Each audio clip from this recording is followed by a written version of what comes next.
서장, 어둠이 길러낸 아이. 여자애는 자신이 뭘 원하는지도 몰랐다. 몸을 다 뻗지도 못하는 차가운 바닥에서 마냥 어둠을 응시했다. 반 칸짜리 목각고에 작은 몸뚱이와 함께 놓인 건 굶주림 뿐이었다. 움푹 들어간 배가 요동치는 소리를 냈다. 온몸을 물들인 피멍이 욱신거렸고 땅에서 번진 한기에 가려움증이 돋았다. 불편하고 괴로웠다. 그러나 그중 무엇도 해결할 방도가 없었다. 작고 마른 소녀에게 그럴 만한 힘 따위는 없었다. 하여 꿈틀거림도 있고 무력하게 누워있자니 소녀는 온갖 궁금증이 떠올랐다. 왜 여기 갇혀 사는지, 바깥 사람들은 왜 나를 때리고 괴롭히는지. 꽤 중요한 질문이었으나 알려주는 사람이 없었다. 스스로 깨우치기에는 어렸다. 9살이란 굶주림과 억울함은 알아도 세상의 불합리를 이해하기엔 이른 나이였다. 오늘도 어제와 같은 지옥, 다르지 않은 어둠. 그 안에서 소녀는 한참을 지냈다. 사계절을 보냈고 밤낮을 새다 포기했다. 멍투성이 몸을 끌어안고 잠들기를 반복했다. 끌려나가 메타작을 당하느니 어둠 속에서 웅크리는 게 나았다. 그렇게 짐승만도 못한 삶을 살던 나날이었다. 벼랑간 꿈결 같은 목소리가 들렸다. 거기 있니? 몇 해 만에 들어본 다정한 말씨가 생경하여 소녀는 눈을 꿈쩍였다. 그러자 다시 목소리가 날아들었다. 까치발을 들면 눈에 닿는 자리. 바깥을 지나는 이들의 발치가 보이는 틈 너머로부터였다. 퍼뜩 고개를 드니 무심한 발걸음만 지나던 자리에 누가 앉아 있었다. 소녀는 몸을 일으켰다. 코끝으로 탐색하듯 조심스레 햇살을 거슬렀다. 까치발을 들어 틈 앞에 섰을 때였다. 예고도 없이 하얀 손이 쑥 들어왔다. 화들짝 놀란 소녀는 한 발짝 멀어졌다. 바깥에서 나지막한 남자의 웃음소리가 들렸다. 그는 이와 같이 허락을 구하지도 않고 한순간에 소녀의 어둠을 침범했다. 조심스레 다가간 소녀가 바깥의 소년을 응시했다. 미소를 머금은 입술이 먼저 보였다. 부드러운 뺨과 인자한 눈동자도 보였다. 꽤 성장했지만 청년이라기엔 이른 이목구비였다. 좀 더 보고 싶어 애써 발돋움했을 때였다. 소년이 그럴 필요 없다는 듯 어둠 속으로 다시 손을 뻗었다. 그리고 햇살처럼 소녀의 머리를 쓰다듬었다. 다음엔 조심스레 손을 내밀었다. 왠지 그래야 할 것 같아서 소녀는 그 위에 자신의 손을 올렸다. 하얗고 부드러운 소년의 손과는 너무도 다른 검보라색 멍자국이 얼룩덜룩하여 흉측한 손이었다. 그걸 가만히 보던 남자애가 다시 부드러운 목소리로 말했다. 손등에 꽃이 피었구나. 소녀가 눈을 끔벅거렸다. 이 더러운 얼룩들이 꽃이라니 가당키나 한 소린가. 어려도 그 정도는 분간할 수 있다. 그런데 소녀보다 나이를 더 먹은 이 소녀는 그런 희한한 말을 하더니 아예 소녀의 두 손을 꼭 잡았다. 그리고 품에서 꺼낸 약을 발라주었다. 미끈대는 촉감이 이상하여 소녀가 몸을 움츠렸다. 하지만 소년의 손길을 거부하지는 않았다. 약을 다 발라준 후에야 소녀는 손을 거두었다. 두 사람은 이제 다시금 각자의 세상에 놓였다. 소녀는 계속 틈 너머를 응시했다. 한 뼘짜리 틈은 소년의 미소로 꽉 들어찼다. 아마도 웃는 듯했다. 다정한 목소리가 다시 말했다. 검보라색 기이한 꽃이 마음을 끄는구나. 너는 기화야. 도무지 이상한 말만 이어졌다. 못내 우스워서 소녀가 배시시 웃었다. 남자애는 이를 보았는지 말았는지 자리를 떠났다. 다시 혼자 남은 소녀는 웅크려 누워 손등을 한참 바라보았다. 그러다 아예 제 몸을 더듬었다. 손이 닿는 자리마다 멍투성이었다. 이것들이 다 꽃이라고? 참으로 이상하다 생각하며 소녀가 제 몸을 꽉 껴안았다. 꽃을 한알은 품에 안은 듯했다. 굶주림 말고도 어둠 속에 함께 자리한 게 있었다. 이상한 꽃, 기화. 소녀는 그 이름을 입 밖으로 꺼내 중얼거렸다. 그러고 보니 어둠이 더는 두렵지 않았다. 1장. 적막한 겨울이 깨지다. 적막한 겨울이었다. 멀리 강 너머 북쪽보단 나아도 결코 견디기 좋은 추위가 아니었다. 고운 한방눈이 대지를 하얗게 물들이면 사람들은 몇 날 며칠을 굶어야 했다. 가난한 자들은 어쩔 도리 없이 픽픽 죽어나갔다. 이 나라 목남국은 번영했던 과거를 뒤로하고 이젠 물가에 놓인 새알처럼 약탈의 대상으로 전락하고 말았다. 비옥한 토지는 이미 대부분 빼앗겼고 강과 바다마저 멀었다. 학문과 문화의 수준이 높다 한들 종이를 뜯어먹어 배를 채울 수는 없다. 백성들은 고통을 호소하며 매일을 버텼다. 젊은 왕에겐 이들을 구할 힘이 없었다. 그에게 남은 거라곤 헌신짝과 다름없어진 왕권과 혈기뿐이었다. 이에 대부분의 백성들은 왕이 아닌 다른 상전들에게 희망을 걸었다. 목남국에서 왕보다 높은 권력을 가진 최고의 층, 4명의 대귀족들이었다. 대귀족들은 결코 마음씨 좋은 상전이 아니었다. 오히려 철저하게 이해타산적이라 자비에도 값을 매겼다. 다만 비싼 값을 치르게 하더라도 제 사람은 제대로 지켜냈다. 백성들에게 있는 선택지라고는 그들 밑에 들어가 노비와 소장농이 되거나 굶어 죽거나 화적대가 되어 목이 잘려 죽는 길이 다였으니 살고자 한다면 어떤 길을 택할지 물어볼 필요도 없었다. 다만 사람 마음이란 제각각이라 다수가 대귀족들을 추앙해도 누군가는 그들이 가진 무소불위의 권력을 경계했다. 또한 나라가 이 모양이 되도록 귀족으로서 뭘 했느냐며 비판하는 이도 있었다. 서로 다른 심경들이 교차하니 나라가 평안할 날이 없었다.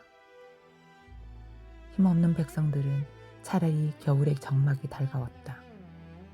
비명과 싸움 모두 눈에 덮여 묻히기를 빌었다. 보이지 않고 들리지 않으면 그 나름의 해결이리라 여겼다. 그리하여 어느 날이다. 한 늙은 노비가 구시렁대며 겨울산을 올랐다. 평소보다 느리게 오는 봄이 다 떨어진 집신에 스미는 냉기가 그는 불만이었다.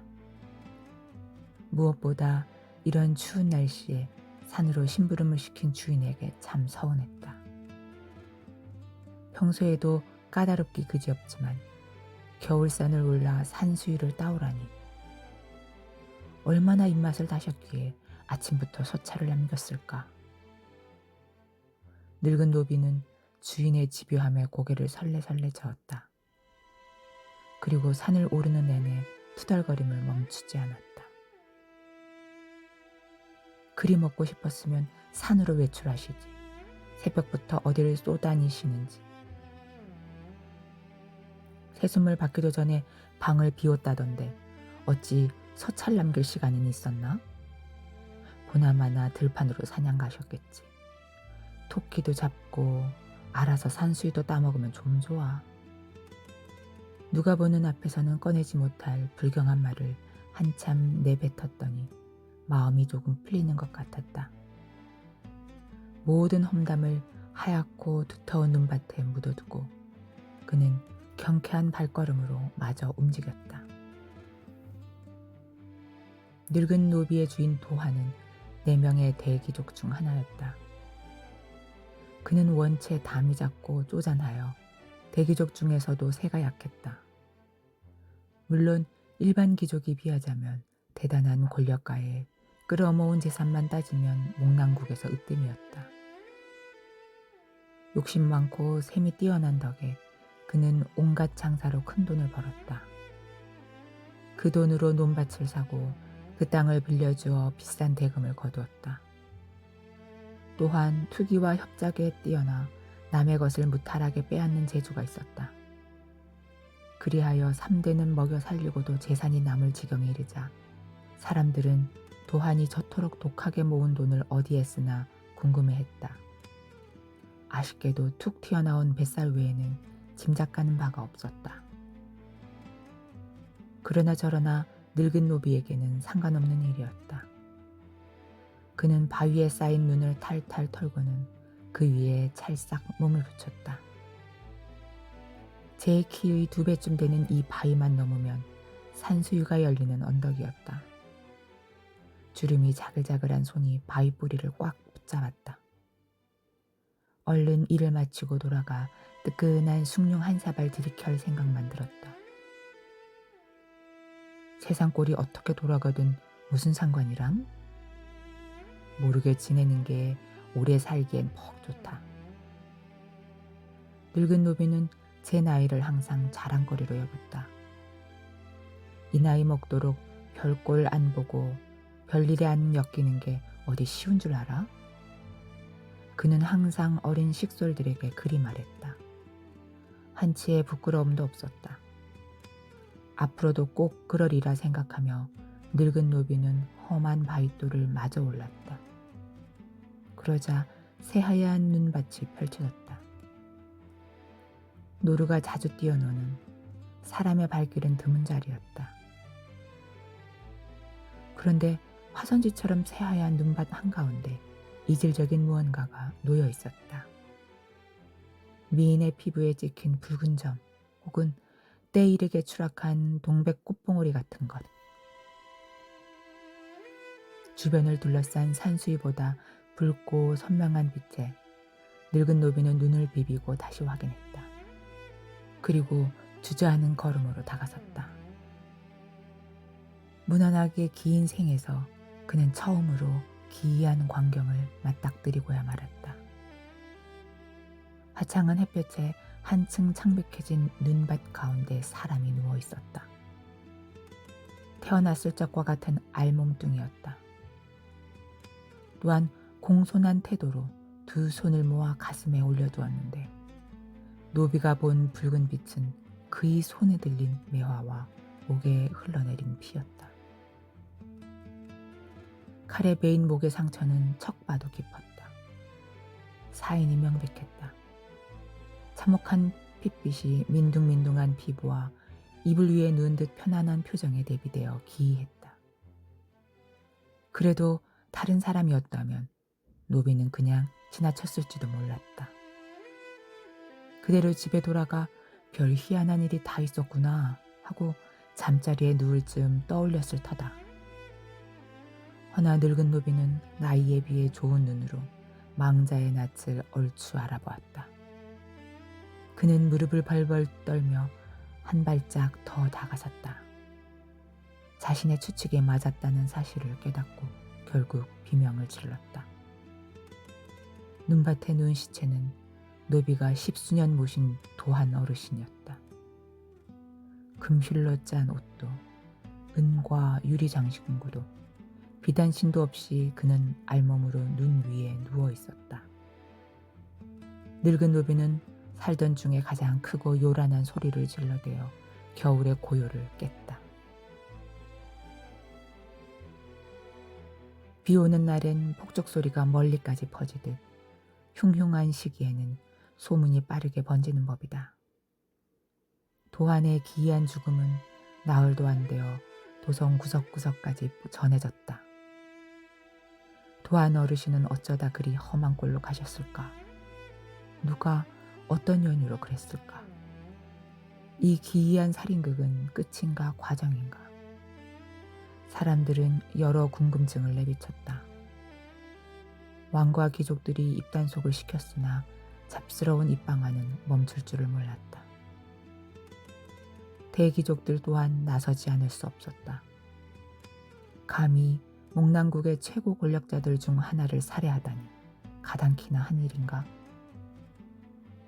이 불경한 일에 대처하기 위한 대귀족 회의가 곧 바로 열렸다. 진의 사절로 간 권웅은 불참할 수밖에 없었으니 대신녀 여영과 상장군 만호가 대책을 마련하고자 만났다. 두 사람의 목표는 같았다. 가능한 한 그들의 우두머리 권웅이 돌아오기 전에 일을 해결할 것. 이를 위해 둘은 여영의 거처에서 가장 깊은 곳, 난초 향기가 그윽하게 흐르는 방에 마주 앉았다.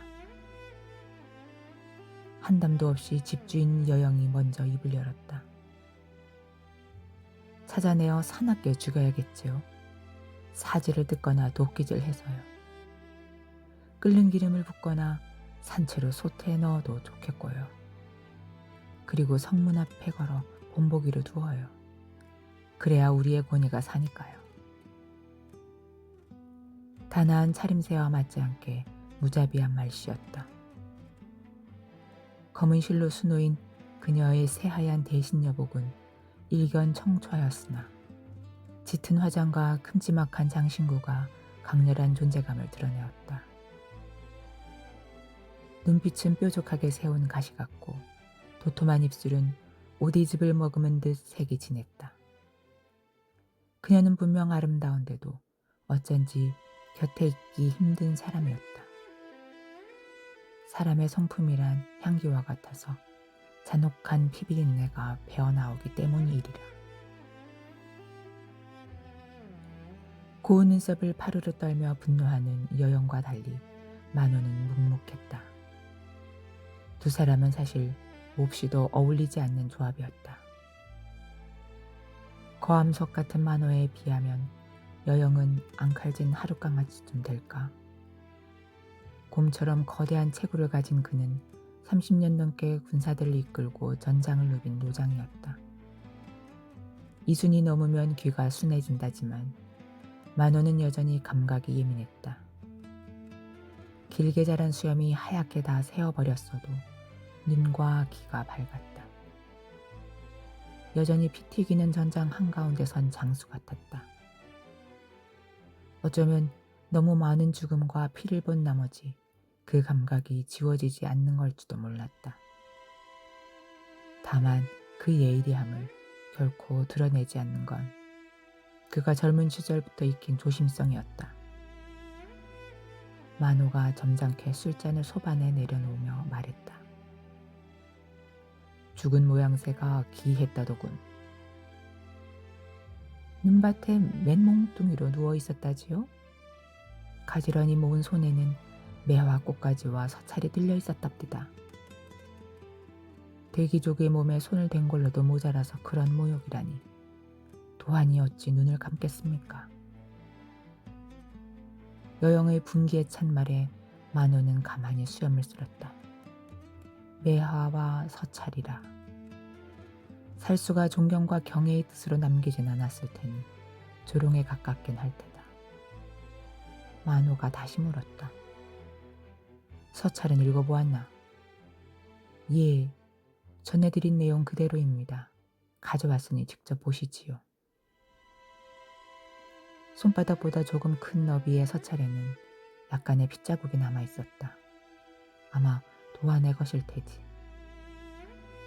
서찰을 받아든 만호가 몇 글자 되지 않는 내용을 소리내어 읽었다. 사철 초목이 망령해지면 비로소 여명이라. 사철 초목이라. 만호는 세월에 내려앉은 눈두덩 아래로 눈을 굴렸다. 소반에 놓인 매화꽃가지가 그의 시선 끝에 닿았다. 죽은 도한이 지니고 있던 것이었다. 한겨울에 어디서 매화를 구했나 했더니만 밀랍과 종이로 빚어서 만든 가짜 꽃이었다. 여명은 흔히 새로운 태양, 새로운 시대의 시작을 의미한다. 저물어 가는 목남국의 상황에 꽤 어울리는 비유다. 어떤 형태로든 이 나라에는 변혁이 필요한 시점이니까. 그런데 만약 사계절이 4명의 대귀족을 의미한다면 만호는 무거운 얼굴로 서찰을 다시 접어 상에 올려놓았다. 대단히 합리적인 추측이었다. 한 시대를 끝장내려면 그 시대를 장악한 인물들을 치는 게 싸움의 이치다. 이 서찰은 대귀족들에게 대한 분명한 경고였다. 침묵하는 만호 앞에서 여영이 날카롭게 말했다. 그녀 역시 서찰에 담긴 뜻을 알아본 뒤였다. 누군지 몰라도 우리의 몰락을 바라는 게지요. 도한이 참 억울하겠어. 그 많은 재산을 두고 가짜 꽃에 벌거숭이로 갔으니. 지금 농을 치시는 겁니까? 평소엔 말도 없으신 분이 이런 때 무슨. 신경질적인 대꾸에도 만호는 곰처럼 묵묵부답이었다. 여영은 아예 머리가 아픈 듯 이 말을 짚었다. 가느다란 손목에 걸린 금붙이가 서로 부딪히며 날카로운 소리를 냈다. 시신이 발견되기 직전 누군가 그의 부정을 고발하는 벽서를 시전에 걸었습니다. 도한의 인장이 찍힌 장부와 함께요. 곡식과 제한은 물론이고 헛간 도리깨와 개밥그릇까지 싹싹 쓸어갔다고 말이 많습니다. 장부라면 도한이 이중장부를 쓴 건가? 예, 밭을 내주거나 거래를 할 때 실제보다 큰 대금을 받은 거지요. 세금 핑계를 대면 우매한 백성들은 알 길이 없으니까요. 나라에서 정한 액수를 우습게 여긴 수준이라 많이 많습니다. 하찮은 것들이 그래봐야 무슨 소용이 있겠냐마는. 여영이 짜증스레 혀를 차고 말을 이었다. 그걸 왜 적어놔선? 하여간 도하는 간이자가 탈을 내리라고 몇 번이나 말했는데. 혀를 차는 건 그녀가 답답할 때 나오는 버릇이었다. 만호 역시 무거운 목소리로 입을 뗐다. 원래도 그 재산이 어디로 가는지 궁금해하는 이가 많았지. 한참 소란하겠어. 아시지요? 그분이 돌아오시기 전에 일을 해결해야 합니다. 돌아와 이 소란을 두 눈으로 보신다면 분명. 내내 표독스럽던 여영이 말끝을 흐렸다. 꾹 담은 입술과 크게 뜬 눈. 만호는 그녀의 표정에 담긴 감정을 금방 알아보았다. 전쟁터에서 수없이 보았던 공포였다. 목이 타는지 여영이 식은 술을 한 모금 들이켜고 다시 말했다. 태서간 건운께서는 분명 우리에게 책임을 물으시겠지요. 만호가 잠깐의 침묵 끝에 고개를 끄덕였다. 묵직한 움직임이었다. 어찌되었든 도한을 해한 살수를 잡아야겠지. 일단 성문마다 병사들을 배치해두었으나 증자가 없어 어려운 형편이야. 드러내놓고 나서기에는 놈이 더 숨어버릴지도 모르고. 그래서 말입니다. 이 여영이 방도를 찾아보았습니다. 지금까지와는 다르게 여영이 여유롭게 말했다. 한쪽 입꼬리를 올려 웃으니 요염하기까지 했다. 그녀는 가느다란 손가락으로 매화 꽃가지를 짚어들었다. 새빨간 꽃잎이 대식녀의 미소에 기이함을 더했다. 산 사람 죽은 사람 가리지 않고 찾아준다는 야경꾼 이야기를 들어보셨습니까? 야경꾼? 꽤 엉뚱한 말에 만호가 의아한 듯 되물었다. 야경꾼이라면 밤의 거리를 순찰하며 온갖 소란을 관리하는 이들이다. 가끔 누군가를 찾거나 심부름을 하는 예도 있지만 이렇게 중요한 일을 야경꾼에게 맡긴다니 쉽게 이해되지 않는 계획이었다. 여영은 의기양양하게 말을 이었다. 말이 야경꾼이지 해결사나 다름없어요. 오죽하면 밤중에 일어난 일은 전부 그에게 물으라 하더이다. 그래서 붙은 별명이 귀신잡이라 하고요. 온갖 귀신들까지 잡아들인다니 서찰에 적힌 망령을 잡아들이기엔 제격이지요. 흥이 오른 여경이 경박한 소리로 웃었다. 제 계획에 자신이 넘치는 모양이었다. 만호는 평소 시기심 많고 집요한 그녀를 신뢰하지 않았지만 때로 그 집요함이 예상 밖의 성과를 가져온다는 것도 알았다. 만호는 말없이 술을 한 잔 따라 마시는 것으로 동의를 대신했다. 사실 야경꾼이든 해결사든 마음에 걸리는 건 따로 있었다. 망령이란 말이지. 서찰의 내용이 뇌리를 떠나지 않았다. 무엇의 망령이란 말인가? 겁을 주기 위해 아무렇게나 적은 말일 수도 있지만 그렇게 치부하기엔 만호는 내심 무언가가 걸렸다. 어느 역사가 그러하듯 대귀족들이 지금의 입지를 차지하기까지 많은 이들이 피를 흘려야 했다. 혹시 그들 중 누군가의 망령은 아닐까? 가슴속에 뜨끔한 통증이 들었지만 만호는 애써 모른 척했다. 지금은 죄의식 같은 사치를 누릴 때가 아니었다. 걱정은 기울어 치부하며 그가 마지막 잔을 비웠다. 그리고 순찰을 지시하기 위해 몸을 일으켰다. 걱정이 까마득할 때에는 지금 닥친 일을 한다. 그게 노장의 방식이었다. 다만 방을 나가기 직전 문득 생각난 듯 물었다. 그 야경꾼 이름이 뭔가? 귀신잡이라는 그 거창한 별명에 어울리는 이름인가? 이에 여영이 픽 웃으며 답했다. 이초.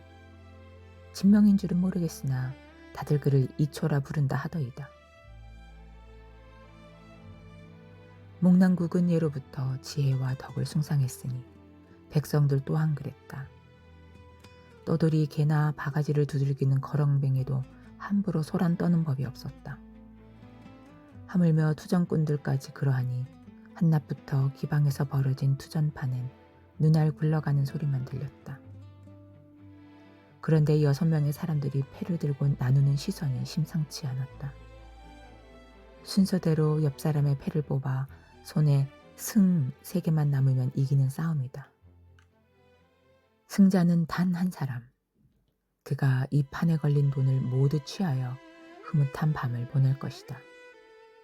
그렇다면 모두가 서로를 경계하며 눈알을 좌우로 굴릴 법한데 시선들을 면밀히 쫓다 보면 희한하게도 한 곳으로 집중되었다. 어라? 패를 또 거꾸로 들었네. 아하, 이보게들. 내 것을 본 건 아니겠지?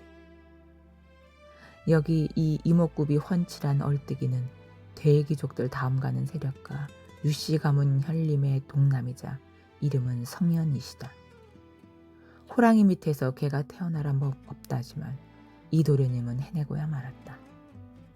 서당에 가서는 연근을 구워 먹다 비싼 서책을 3칸이나 태워 먹고 연무장에 가서는 칼춤을 보여준답시고 촐랑대다가 왕이 하사한 명궁을 분질러 먹었다. 성인과 닮으라는 거창한 이름에 참으로 부끄러운 몸가짐이었다. 어디 그뿐인가. 술에 취해 걷다 걸음무지에 낮아빠지길 5번. 샘을 틀려놓고 우기다가 말패들에게 잡혀가기를 3번. 넘어지고 깨져서 아래 것들에게 부끄러운 모습 보이기는 수십여 번이었다. 그럼에도 여인들은 그의 오뚝한 콧날 하나만 보고 화사한 미소를 지어주었다. 이는 세상 이치가 엉망이란 증거이리라. 이 도련님이 많은 불경죄를 짓고도 여태 살아있는 까닭은 그를 사모하여 감싸는 여인들, 그리고 뒤에 버티고 선 호랑이 같은 권력가 아버지 덕분이라 할 수 있겠다. 여기까지가 서로를 경계해야 할 투전판에서 한 곳에 이목이 집중된 이유다. 얼뜨기 유씨 도련님. 그는 이 판의 봉이었다. 호주머니까지 털어먹기 위해서 투정꾼들은 진작부터 합심한 참이었다. 마침내 도련님이 하얗고 매끈한 이마를 극적이다 패를 뽑았다. 다음엔 표정이 눈에 띄게 확 밝아졌다. 그럴만하지. 승을 뽑았을 테니. 도련님의 옆에 앉은 투정꾼 대장이 비릿한 미소를 지었다. 그는 사기와 협잡이라면 잔뼈가 굵은 자였다. 지저분한 낯에 덥수룩한 수염까지 표정을 감추기 위한 의도였다. 투정꾼 대장이 도련님의 손에 들린 4개의 패를 향해 눈을 굴렸다. 저건 승, 셋, 패, 하나다. 아까부터 자신의 패가 읽히고 있는 걸 모르는 사람은 여기서 도련님 뿐이었다. 손에 승만 남으면 이기는 게 규칙이니 승리를 목전에 둔 것 같겠지. 투정꾼이 누런이를 드러내며 사람 좋게 웃었다. 물론 이마저도 짜여진 연기였다. 패가 괜찮은가 봐요, 도련님. 내가 그걸 자네에게 왜 알려주나? 끄똥아, 너 어제 돼지 꿈 꿨다고 하지 않았느냐? 도련님, 꿈을 꾸긴 했는데요. 여태 이러고 계신 걸 나리가 알면 제가 영원히 잠들게 될 겁니다. 도련님 보필 잘못했다고 뒤지게 맞아서요. 하하, 그건 너 알아서 하고, 자, 여기 옥반지 줄 테니까 나한테 꿈 팔아라. 도련님의 후한 처사에 주변 사람들 눈이 휘둥그레졌다. 하인의 꿈 따위를 산다고 옥반지를 내밀다니. 붉은 홍옥을 두툼하게 깎아 만든 것이 적어도 쌀 2서머치는 되어 보였다. 그건 장정 하나가 2달은 다리 찢어져라 일을 해야 버는 값이다. 얼뜨기인 줄은 알았지만 세상 물정 모르기가 갓난애 같지 않은가. 투정꾼들은 횡재를 예감하며 새어나오는 웃음을 참았다. 한편 한숨을 푹 내쉬고 반지를 받아든 하인은 도련님의 빈손에 짝 소리가 나도록 손을 마주쳤다. 귀한 반지를 얻었으니 웃을 법도 한데 여태 불만 가득한 표정이었다. 반면 도련님은 한박꽃처럼 웃으며 말했다. 예감 좋고 기분도 좋다. 자, 가져온 돈 다 걸지. 거기다 이 흑표범 가죽까지 얹지마. 서역상단에서 산 귀한 물건이야. 이게 여름엔 벽에 걸어두면 등골이 서늘하고 겨울엔 어깨에 걸어두면 뜨뜻하거든. 자, 내가 걸쳐볼 테니 어떠한지 보거라. 흑표범 가죽을 걸친 도련님이 곁에 있는 기녀들을 향해 어흥하고 범흉내를 내었다. 별것도 아닌 동작에 여인들이 까르르 웃음을 터뜨렸다. 화기애애한 가운데 투정꾼 대장은 탐탁치 않게 도련님을 보다가 다른 꾼들에게로 시선을 돌렸다. 그들은 서로의 눈치를 살피다 신호하듯 눈을 깜빡였다. 이제 끝낼 때가 되었다는 뜻이었다. 곧 너도 나도 판돈을 키웠다. 초가 삼간의 살림인 호미자루에 뒤집게 소뚜껑까지 하나씩 걸었다. 윤기가 자르르 흐르는 흑표범 가죽에야 비할 바 못되어도 나름 귀한 물건들이었다. 이렇듯 고양된 분위기 속에서 다시 판이 돌았다. 아무것도 모른 불쌍한 얼뜨기 도련님은 여태 싱글벙글이었다. 순서가 한 바퀴를 돌아 옆 사람이 도련님의 것을 뽑아갈 차례였다. 여기서 승이 아닌 패를 뽑으면 도련님의 승리. 그러나 그런 일은 일어나지 않을 터다. 투정꾼 대장이 여유로운 시선으로 상황을 지켜보았다. 차례가 되니가 도련님의 손에 들린 패드를 차례차례 집으면서 신중하게 그 끝을 조금씩 문질렀다. 무언가를 찾아내기라도 하려는 듯 집요했다. 이내 그가 썩은 이를 드러내며 빙긋웃더니 하나를 꽉 집었다.